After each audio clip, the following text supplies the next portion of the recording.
parties. Republican Congressman James Lankford from Oklahoma is on the House Oversight Committee and has been involved in the Benghazi hearings from the very start, and he's my guest.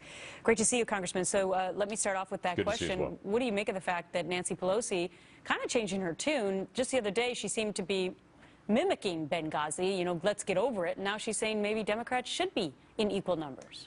She actually is saying that, sure, I'd be glad to be able to put Democrats on it as long as we have the same number of Democrats as that were Republicans, which she knows full well the plan for that would be to block every type of the investigation. If it's going to be a vote every time to subpoena, to move, she'll just try to block it, which is interesting. She's saying as long as it's fair and there's an equal number between both.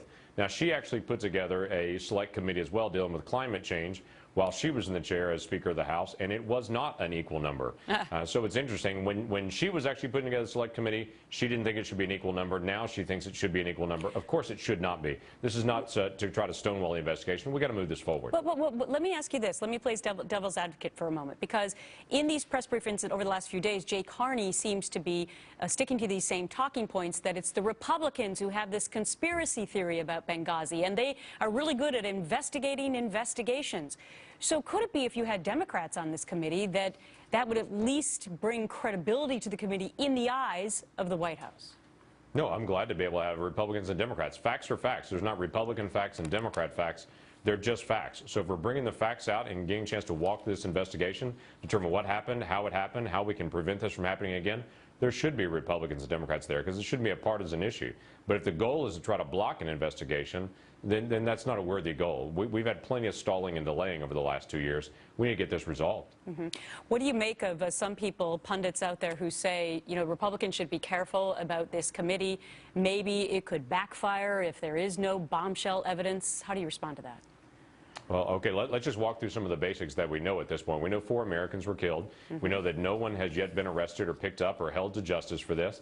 We know that there was initially a report that this was a video, that the White House ran with that for a long time, when it was known, not within 24 hours, as you just had the previous conversation, it was known within hours, a very few hours. We just had General Lovell that was on the stand last week, confirmed with them again that night they knew it was not a video attack. We also know that there was not coordination happening between the State Department and Department of Defense. We've got to be able to resolve that. We had personnel that was in a facility that didn't meet the minimum standards for our facility, and we didn't have the minimum amount of security there. There were a lot of mistakes made here. It's reasonable for us to be able to resolve this. A lot of unanswered questions. All right, let's move on to another scandal that rocked this nation, and that was the IRS targeting of Tea Parties. So now Lois Lerner going to be held in contempt, and Democrats like Steny Hoyer are saying this contempt effort is all about political messaging. Are they right? No, they're not right. Again, whether you're conservative or whether you're liberal progressive, it shouldn't matter what the IRS has an opinion about you. The IRS is a tax collection agency. They should be neutral to every single American, regardless of religious or political preferences here. We have a situation where it's very obvious that the IRS was engaged in trying to limit speech of Americans based on their political perspectives. That is something that should actually be confronted. People should be held to account for that. So what is the end game in terms of going after Lerner then?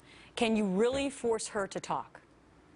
Well, we're going to actually bring her up. We've actually subpoenaed her. We're going to hold her in contempt. We want the information. We've gone to the IRS, and we've requested all emails that she had and the interaction with other employees. We've also done that same thing to Eric Holder. It was obvious the Department of Justice was also engaging with IRS, and they were also looking for ways to be able to engage in the same investigation. So we've got IRS to look at, we've got Department of Justice to look at, and all these things circle around Lois Lerner's office that she led. So we're gathering information. We're going to put all that in front of her. All right. Always great to see you, Congressman. Thanks for